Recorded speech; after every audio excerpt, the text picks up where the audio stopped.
अस्सलाम वालेकुम स्टूडेंट्स आज का जो हमारा लेक्चर है एडर्जिक एंटागोनिस्ट ड्रग्स के बारे में है।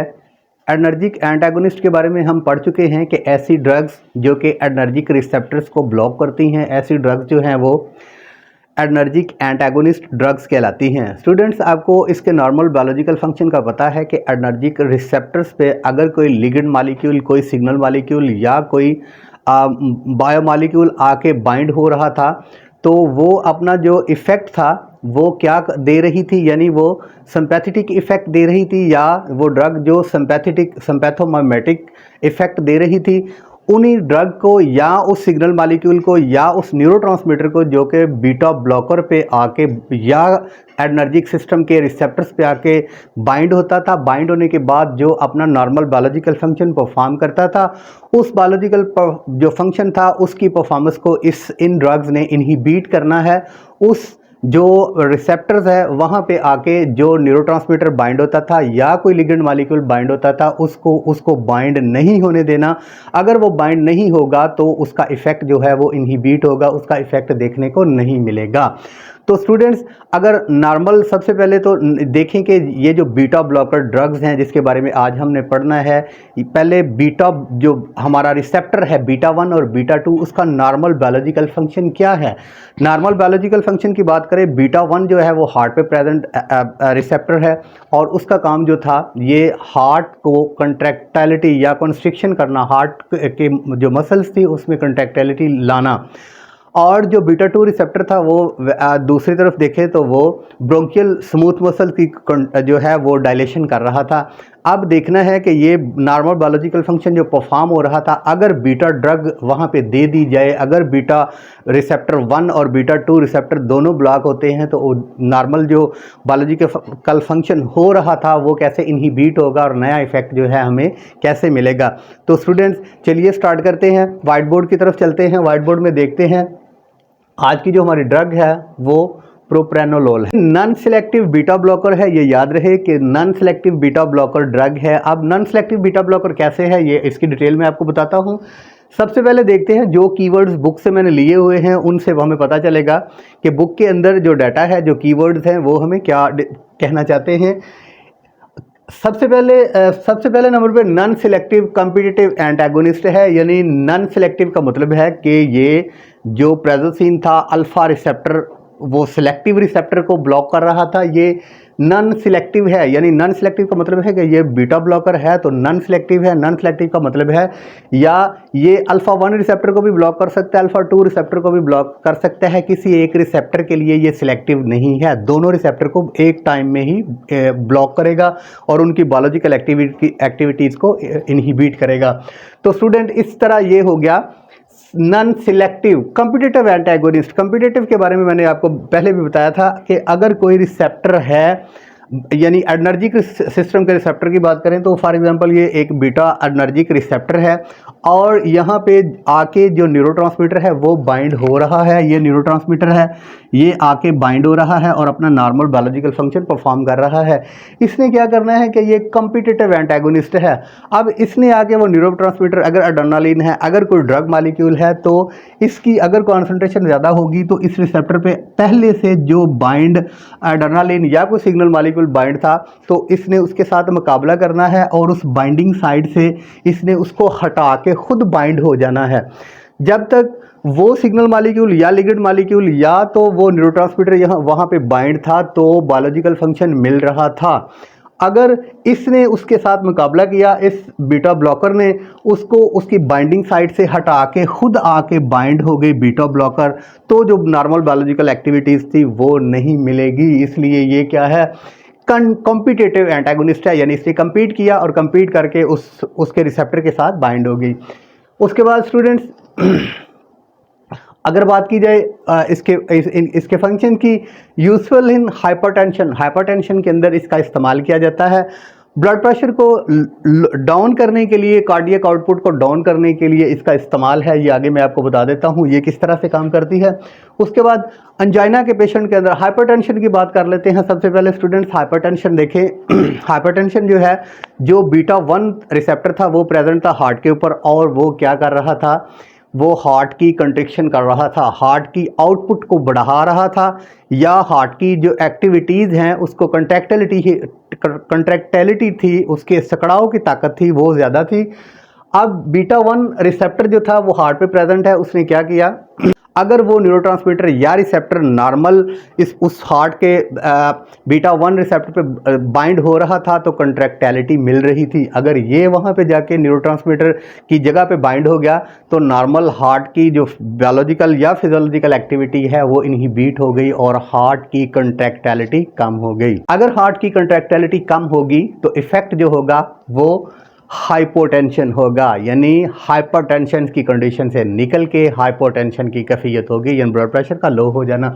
उसके बाद स्टूडेंट्स बात की जाए तो एंजाइना के सिम्टम्स के अंदर इसका इस्तेमाल होता है। एंजाइना के पीछे जो फिजियोलॉजी है या जो एंजाइना का मैकेनिज्म ऑफ एक्शन है वो यही कहता है कि जब कार्डियक मसल्स को ऑक्सीजन की जो रिक्वायरमेंट है वो उतनी नहीं मिल रही जितनी उसकी कंजप्शन है, यानी जितनी रिक्वायरमेंट कार्डियक मसल्स को काम करने के लिए है उतनी अगर ऑक्सीजन कार्डियक मसल्स को नहीं मिल रही तो फिर एंजाइना के सिम्टम्स काज होंगी। यानी ये कार्डियक आउटपुट को कम करेगा, अगर कार्डियक आउटपुट को कम करेगा तो ऑक्सीजन की कंजप्शन भी कम, यानी ऑक्सीजन की रिक्वायरमेंट ही कम होगी। यानी कार्डियक मसल्स अगर कंट्रैक्टिलिटी ज़्यादा थी, अगर वो ज़्यादा वो कंट्रैक्ट हो रहा था, ज़्यादा उसकी आउटपुट थी तो उसको ऑक्सीजन की ज़्यादा मिकदार में ज़रूरत थी। अगर उसकी कंट्रैक्टिलिटी कम हो गई, अगर उसकी जो काम करने की सलाहियत थी थोड़ी कम हो गई तो उसको ऑक्सीजन की ज़रूरत कम होगी। इस वजह से एंजाइना के सिम्टम्स के अंदर जो है बीटा ब्लॉकर को इस्तेमाल किया जाता है। उसके बाद स्टूडेंट्स बात करें कार्डियक अरिथमिया की। कार्डियक अरिथमिया के बारे में हम आगे के चैप्टर में पढ़ेंगे कि अरिथमिया क्या है। अरिथमिया ऐसी कंडीशन होती है जब हार्ट बीट अपने नॉर्मल कंडीशन से, अपने नॉर्मल जो उसकी बीट है 1 मिनट में 72 टाइम है, इससे ज़्यादा हो जाती है या कम हो जाती है, उसको कार्डियक अरिथमिया कहते हैं। कार्डियक अरिथमिया के अंदर भी ये हार्ट को रिलैक्स करने के लिए बीटा ब्लॉकर दिए जाते हैं। हार्ट फेलियर के अंदर जो है वो बीटा ब्लॉकर इस्तेमाल होते हैं, हार्ट की कंट्रैक्टिलिटी को थोड़ा रिड्यूस कर देते हैं जिसकी वजह से हार्ट फेलियर के सिम्टम्स पे भी ये इस्तेमाल होती है। उसके अलावा ग्लाकोमा के पेशेंट के अंदर, मोतिया के पेशेंट के अंदर भी इसका इस्तेमाल किया जाता है। आप स्टूडेंट देखते हैं नंबर 3 ये कह रहा है कि ये बीटा ब्लॉकर जो है इनके एंड पे जो है OLOL ओलोल या ये जो LOL लॉल है ये वर्ड इस्तेमाल होता है। जितने भी बीटा ब्लॉकर हैं उनके कुछ बीटा ब्लॉकर में ये ओ जो है वो पहले नहीं आता, लेकिन जो मोस्टली बीटा ब्लॉकर ड्रग्स हैं वो फर्स्ट जनरेशन से हैं, सेकंड से हैं या थर्ड से हैं, उनके आगे जो है LOL टर्म जो है ये वर्ड जो है ये इस्तेमाल होता है, जिससे आप समझ सकेंगे कि ये बीटा ब्लॉकर ड्रग्स हैं। उसके बाद स्टूडेंट बात करते हैं इनके फार्माकोलॉजिकल एक्शन की, कि बीटा ब्लॉकर जो है उनका फार्माकोलॉजिकल एक्शन कैसा है, यानी कैसे ये इफेक्ट करके हमें डिज़ायरेबल इफेक्ट जो है वो किस तरह देती है। सबसे पहले स्टूडेंट्स मैंने आपको बताया है कि बीटा 1 रिसेप्टर जो है वो हार्ट पे प्रेजेंट है और बीटा 2 जो रिसेप्टर है वो ब्लड वेसल पे भी प्रेजेंट है, और जो आज हमने बात करनी है वो ब्रोंकियल यानी रिस्पिरेटरी ट्रैक पे भी ये प्रेजेंट है। बीटा 1 जो है हार्ट पे प्रेजेंट है और इसकी जो कार्डियोवैस्कुलर सिस्टम पे एक्टिविटीज़ हैं बीटा ब्लॉकर की, उसके बारे में हमने पढ़ना है। सबसे पहले स्टूडेंट्स याद रहे कि बीटा ब्लॉकर, अगर बीटा 1 रिसेप्टर ब्लॉक हो रहा है तो ये क्या होगा, इसके ब्लॉक होने की वजह से कार्डियक आउटपुट डिक्रीज हो जाएगी, कार्डियक आउटपुट जो है वो कम हो जाएगी, हार्ट रेट कम हो जाएगा। उसके बाद ये कॉन्स्ट्रिक्शन का काम करता है यानी अगर कार्डियक आउटपुट कम होगी तो कार्डियक कंस्ट्रिक्शन भी कम होगी। मैं डिक्रीज की बात कर रहा हूँ, कार्डियक आउटपुट को डिक्रीज करेगा, कार्डियक कंस्ट्रिक्शन को डिक्रीज करेगा और उसके बाद ऑक्सीजन कंजप्शन को भी डिक्रीज करेगा। तीसरा काम इसका जो है कि हार्ट के वर्क को भी डिक्रीज करेगा। ये हमने इससे पहले पढ़ा था कि अगर ये बीटा 1 रिसेप्टर अपनी जो सिंपैथेटिक एक्टिविटीज़ है वो दे रहा था तो वो कार्डियक आउटपुट इंक्रीज़ हो रही थी, कंट्रैक्शन ज़्यादा हो रही थी, ऑक्सीजन की कंजप्शन ज़्यादा हो रही थी, वर्कलोड हार्ट पे ज़्यादा था, वर्क ज़्यादा कर रहा था। अगर ये बीटा 1 रिसेप्टर को ब्लॉक करता है तो वो अपनी एक्टिविटीज़ नहीं परफॉर्म करेगा, जिसकी वजह से कार्डियक आउटपुट कम होगी, हार्ट की कंस्ट्रिक्शन ज़्यादा होगी ऑक्सीजन की कंजप्शन कम होगी। ये याद रहे कि हार्ट के मसल्स जितने ज़्यादा कॉन्ट्रैक्टाइल होंगे या जितनी ज़्यादा उनके अंदर कंस्ट्रिक्शन होगी उतनी ही मिकदार में उसको ऑक्सीजन की ज़्यादा ज़रूरत होगी। अगर उसकी कंस्ट्रक्शन या वर्क कम हो रहा है तो उसको ऑक्सीजन की सप्लाई भी कम रिक्वायर होगी। तो ये स्टूडेंट इसका फिजियोलॉजिकल फंक्शन था। बीटा 1 रिसेप्टर को जब ये ब्लॉक कर रहा था उसके बाद अब ये तमाम जो सिम्टम्स हैं या जो तमाम इसकी बायोलॉजिकल एक्टिविटी है वो एंजाइना पेशेंट्स के अंदर, अगर जो ऑक्सीजन की कंजप्शन है, हार्ट का वर्कलोड ज़्यादा है और ऑक्सीजन कम मकदार में मिल रही है तो एंजाइना की सिम्टम्स होंगी। एंजाइना के पेशेंट के अंदर इसका इस्तेमाल जो है वो करवाया जाता है ताकि हार्ट का वर्क कम हो और ऑक्सीजन की रिक्वायरमेंट भी कम हो, ताकि एंजाइना के सिम्टम्स भी कम जो है वो रिमूव हो सके। हार्ट फेलियर के अंदर मोस्टली जो बीटा ब्लॉकर हैं वो इस्तेमाल करवाए जाते हैं। बीटा 2 रिसेप्टर जो है वो रिस्पायरेटरी ट्रैक में या वो लंग्स पे प्रेजेंट है। बीटा 2 रिसेप्टर की जो नॉर्मल फिजियोलॉजी थी वो हमने पढ़ी थी कि जब बीटा 2 रिसेप्टर पे आके कोई न्यूरोट्रांसमीटर बाइंड होता है तो वो जो ब्रोंकियल डायलेशन है वो होती है, यानी जो सिंपैथेटिक एक्टिविटीज़ मिल रही थी उसमें वो यही कहती हैं कि जो ब्रोंकियल डायलेशन है, ब्रोंकियल के मसल्स जो हैं वो रिलैक्स हो जाते हैं। लेकिन यहाँ पे जब बीटा हम देंगे non selective beta blocker drug तो वो बीटा 1 को भी ब्लॉक करेगा रिसेप्टर को, बीटा 2 को रिसेप्टर को भी ब्लॉक करेगा। एक तरफ जो हमें इफेक्ट मिलेगा वो बेहतर मिलेगा, यानी वो हार्ट का वर्कलोड कम होगा, कंस्ट्रिक्शन कम होगी, ब्लड प्रेशर कम होगा, और जो दूसरा इफेक्ट है वो बैड इफेक्ट ये होगा कि ये ब्रोंकियल रेजिस्टेंस को इंक्रीज करेगा। यानी अगर नॉर्मल जो फंक्शन था वो ब्रोंकियल डायलेशन थी, इसकी कारण जो होगा या इसकी वजह से जो इफेक्ट होगा वो ब्रोंकियल रेजिस्टेंस होगी, जिसकी वजह से ब्रोंकियल्स के जो स्मूथ मसल्स हैं उनके अंदर कंस्ट्रिक्शन आएगी। कंस्ट्रिक्शन की वजह से जो है वो अस्थमा के जो सीवियर इफेक्ट हैं वो हो सकते हैं। अगर कोई अस्थमेटिक पेशेंट है उसको अगर ये बीटा ब्लॉकर इस्तेमाल की जाती है तो इसके इफेक्ट फैटल भी हो सकते हैं। सोडियम रिटेंशन को ये इंक्रीज करती है, प्लाज्मा की कंसंट्रेशन बॉडी के अंदर ज़्यादा करती है। उसके बाद चौथे नंबर पे देखते हैं students, disturbance in glucose metabolism. ये बात हकीकत है कि जब हम बीटा ब्लॉकर देते हैं तो वो क्या करती है, ग्लाइकोजिनोलाइसिस का प्रोसेस जो हमारी बॉडी के अंदर हो रहा होता है, जिसमें जो हमारी ग्लूकोज है उसको प्रोसेस करके मसल्स तक भेजा जाता है, ब्लड से मसल्स तक भेजा जाता है, उस पर इफ़ेक्ट करती है और उस प्रोसेस को ये इनहिबिट करती है। फॉर एग्जांपल सिंपैथेटिक सिस्टम की एक्टिविटीज़ को, इसने तमाम सिंपैथेटिक सिस्टम की एक्टिविटीज़ को इनहिबिट करना है। तो सिंपैथेटिक सिस्टम की एक ये एक्टिविटीज़ थी, जब fear and fight and flight function के अंदर हमें हमारे मसल्स को ग्लूकोज की ज़रूरत हो रही थी, तो ये ग्लाइकोजिनोलाइसिस का प्रोसेस बड़ी स्पीड से हमारे मसल्स की तरफ ग्लूकोज भेज रहा था ताकि इसके अंदर टोन या इसकी कंट्रैक्टिलिटी मसल्स की जो है वो इफ़ेक्टिव हो, मौसर हो।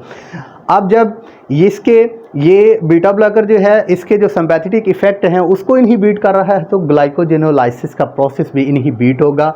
इसके साथ ही जो इंसुलिन की प्रोडक्शन है वो भी जो है उसकी सिक्रेशन भी कम होगी, जिसकी वजह से क्या होगा, बॉडी के अंदर जो है वो ग्लाइकोजिनोलाइसिस प्रोसेस के स्टॉप होने की वजह से ग्लूकोज की प्रॉपर मिकदार मसल्स तक नहीं पहुंचेगी, जिसकी वजह से ये बॉडी के अंदर ग्लूकोज का जो मेटाबॉलिज्म है वो मुतासर होगा, इम्बैलेंस होगा। उसके बाद स्टूडेंट्स बात की जाए थेरेपेटिक यूजेस की, थेरेपेटिक यूजेस के अंदर हाइपरटेंशन मैंने बताया आपको कि ब्लड प्रेशर को लो करती है, क्योंकि बीटा 1 रिसेप्टर जो था वो ब्लॉक हो जाए तो आपकी कार्डियक आउटपुट ही डाउन हो जाती है। उसके बाद ग्लाइकोमा के पेशेंट के अंदर स्टूडेंट इसका इस्तेमाल है, यानी इसको इस्तेमाल किया जा सकता है मोतिया के अंदर। उसके बाद माइग्रेन पेन है जो कि एक साइड पे सर में दर्द अगर स्टार्ट हो तो वो एक साइड की पेन को माइग्रेन पेन कहता है, उसके अंदर इसका इफेक्ट है। एंजाइना ट्रीटमेंट के अंदर मैंने आपको बता दिया कि एंजाइना के सिम्टम्स के अंदर भी ये मोस्टली जो है एंजाइना के सिम्टम्स में जो बीटा ब्लॉकर इस्तेमाल होते हैं, क्योंकि ये हार्ट रेट को कम करते हैं और अगर हार्ट रेट कम होगा तो उसकी वजह से जो ऑक्सीजन की कंजप्शन है वो भी कम होगी। क्योंकि एंजाइना के पीछे का जो लॉजिक है वो यही है कि एंजाइनिक पेशेंट के अंदर कार्डियक मसल्स को जब ऑक्सीजन की मिकदार उसकी ज़रूरत से कम मिलती है तब जो सिम्टम्स अपीयर होती हैं वो एंजाइना के सिम्टम्स होती हैं, और अगर कार्डियक आउटपुट ही इसने कम कर दी तो फिर ऑक्सीजन की भी मिकदार उस हार्ट को कम मिलेगी, जिसकी वजह से एंजाइना के सिम्टम्स जो हैं उनमें रिलीफ आएगा।